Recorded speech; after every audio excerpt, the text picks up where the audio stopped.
اچھا بھائی، فوریکس اور بائنری ٹریڈنگ کا حکم. آن لائن بائنری ٹریڈنگ یا فوریکس ٹریڈنگ شرعاً حلال ہے یا حرام؟ عبد الرحیم صاحب 4 صدہ سے پوچھتے ہیں.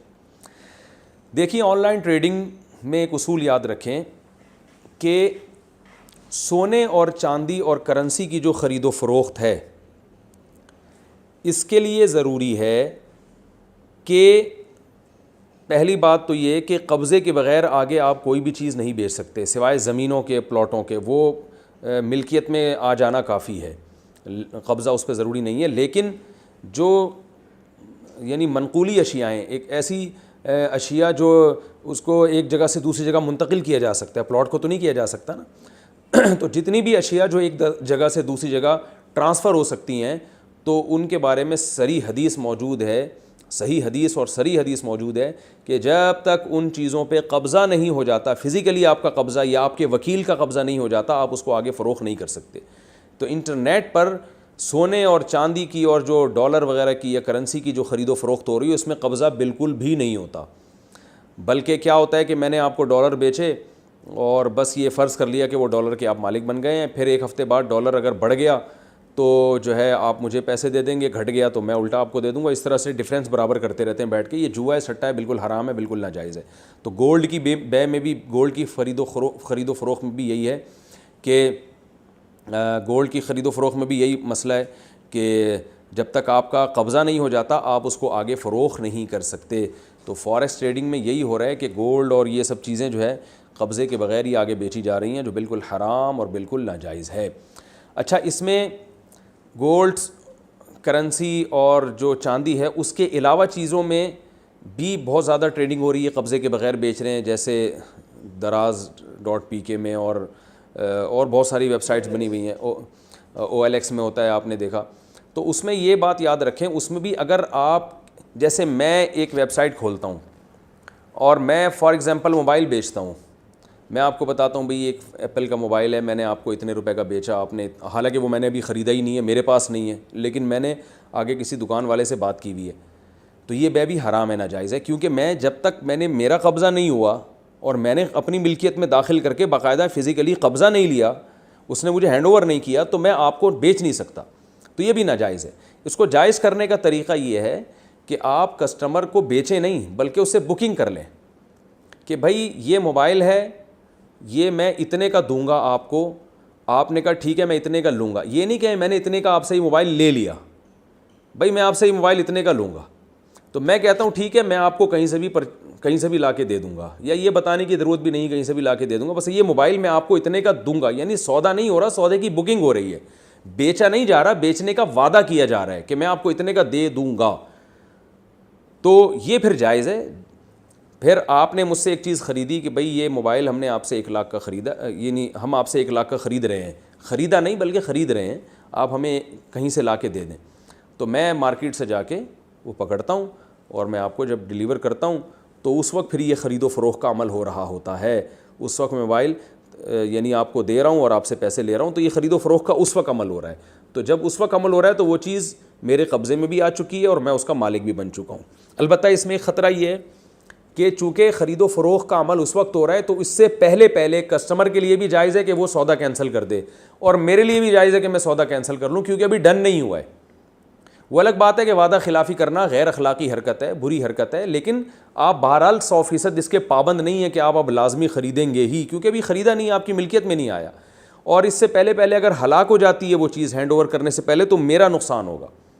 تو یہ ایک صورت ہے. اور دوسری بات یہ کہ اب میں نے تو چونکہ دکاندار سے خرید لی تھی یہ چیز، لہذا اب دکاندار کو میں اگر جا کے کہوں یار وہ کسٹمر تو مجھ سے لے نہیں رہا، تو دکاندار کو اس بات کا رائٹ ہے کہ وہ کیا آپ تو مجھ سے خرید چکے ہیں، تو میری بلا سے اب وہ آگے لے یا نہ لے، مجھے میرے پیسے چاہیے. دکاندار کو بھی اس کا حق حاصل ہے. تو ایک طریقہ تو یہ ہے کہ آپ بیچیں نہیں بلکہ بیچنے کا وعدہ کر لیں کہ بھئی ہم آپ کو یہ چیز اتنے کی دے دیں گے. دوسرا طریقہ یہ ہے کہ آپ جو دکاندار ہے اس کے وکیل بن جائیں. آپ دکاندار سے کہیں تمہارا ایپل کا موبائل یا جو بھی تمہارے پاس اینڈرائڈ موبائل ہے، تم ایسا کرو کہ وہ موبائل جو ہے نا، میری ویب سائٹ ہے، میں تمہارا مال بکواتا ہوں، تو تمہاری طرف سے کوئی وکیل بن کے بکواتا ہوں. تو پھر یہ بغیر قبضے کے بھی جائز ہوگا. پھر آپ اس کے نمائندے ہوں گے، یعنی شاپ کیپر کی طرف سے آپ نمائندے ہوں گے, اور آپ دونوں یعنی اس کا مال اس کو بکوانے کا اپنا ایک درمیان میں کمیشن رکھ لیں کہ بھائی یہ تمہارا موبائل اگر 1 لاکھ کا بکتا ہے تو اس میں میرا کمیشن اتنا ہوگا, 1 لاکھ سے زیادہ کا بکتا ہے تو میرا کمیشن اتنے % ہوگا. یہ بھی ٹھیک ہے, یہ بھی ٹھیک ہے کہ بھئی جتنے کا بھی بکے گا تو 1 لاکھ تمہارے ہوں گے, اس سے اوپر جتنے کا بکا وہ میرے ہوں گے. یہ مکروہ ہے, ناپسندیدہ ہے اس طریقے سے کمیشن لینا, لیکن بہرحال گنجائش اس کی بھی ہے. بہتر طریقہ یہی ہے کہ آپ شاپ کیپر سے یہ کہیں کہ میں تمہارا مال بکواؤں گا اور بکوانے کا ایک مخصوص کمیشن طے کر لیں کہ میں اتنے % لوں گا, جتنے کا بکے گا اس میں سے اتنے % میرا. تو یہ ہر سیل پر 10 روپے میرے یا 100 روپے میرے. تو اس طرح سے دونوں کے لنک کے ذریعے جو آپ ایک درمیان میں کمیشن ایجنٹ بن سکتے ہیں, اور اس طرح بھی جائز ہے. لیکن یہ کہہ کے بیچنا کہ آپ کے پاس ایک چیز سرے سے ہے ہی نہیں, آپ کا قبضہ یہ ہے تو مگر آپ کا قبضہ نہیں ہوا ابھی اس کے اوپر, اور آپ اس کو بیچ دیں کہ میں نے تمہیں فروخت کر دی یہ چیز, تو یہ قبضے سے پہلے کی بیع ہوگی, یہ جائز نہیں ہوگی. کسی کا ایجنٹ بن کے بیچ سکتے ہیں, خود سے نہیں بیچ سکتے آپ. پھر بھی سمجھ میں نہ آئے تو پولیس کو بتائیں, انشاءاللہ وہ آپ کو اچھی طرح سے سمجھا دے گی, یا کسی قریبی عالم سے رابطہ کریں, وہ انشاءاللہ آپ کو سمجھا دیں گے. اچھا بھائی, بغیر داڑھی والے کے پیچھے نماز ہو جاتی ہے, بغیر داڑھی والے امام کے پیچھے نماز پڑھنا جائز ہے یا ناجائز؟ ناظم صاحب دہلی سے. داڑھی کٹانا جو ہے نا یہ کبیرہ گناہ ہے, اور اپنے اختیار سے ایسے شخص کو امام بنانا جائز نہیں ہے. البتہ کوئی بن جائے تو اس کے پیچھے نماز بہرحال ادا ہو جائے گی. کورونا کی وجہ سے عمرہ رہ جانے کا کفارہ. میں 27 فروری کو عمرے کے لیے جا رہا تھا, ایئرپورٹ پر ہولڈنگ کے بعد میں نے احرام بھی باندھ لیا تھا. اس کے فوراً بعد اعلان ہو گیا کہ عمرے پر پابندی لگا دی گئی ہے, چنانچہ ہم سب نے احرام اتار دیا. کیا ہمارے اوپر دم واجب ہوگا یا نہیں؟ عبدالحسیب. دیکھیں, صرف اگر احرام کی چادر باندھی تھی اور لبیک یعنی تلبیہ پڑھ کر باقاعدہ احرام میں داخل نہیں ہوئے تھے, تو صرف چادر باندھ لینے سے احرام میں داخل نہیں ہوتے, لہذا وہ اگر آپ نے اتار بھی دیا تو کچھ نہیں ہے. لیکن اگر باقاعدہ لبیک اللہم لبیک لا شریک لک لبیک یہ والا پڑھ کے اور زبان سے اس کی نیت بھی کر چکے تھے آپ عمرے کی, تو پھر آپ احرام میں داخل ہو گئے تھے. اور پھر ایسی صورت میں اگر کسی مجبوری سے آپ کو احرام کھولنا پڑا تو شرعاً آپ پر دم بھی واجب ہے اور عمرے کی قضا بھی واجب ہے. دم کا طریقہ یہ ہے کہ آپ کسی کو فون کر دیں کہ بھئی مینا میں آپ کی طرف سے ایک جانور ذبح کر دیں, اور پھر جب موقع ملے آپ دوبارہ عمرہ کر لیں قضا کی نیت سے.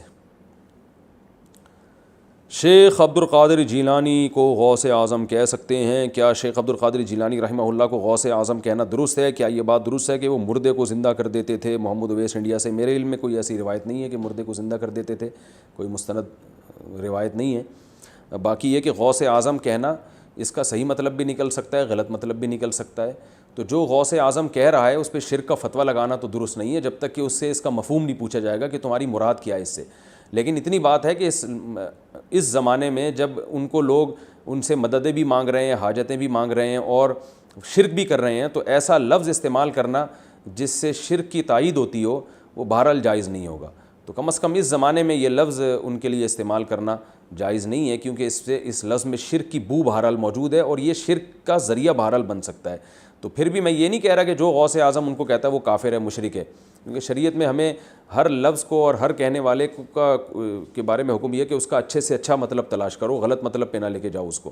لیکن بہرحال اگر کوئی یہ استعمال کرتا ہے تو اس زمانے میں اس کو ہم روکیں گے کہ یہ لفظ استعمال نہ کرے, کیونکہ اس سے شرک کی بہرحال تائید ہوتی ہے, شرک پھیلتا ہے اس سے.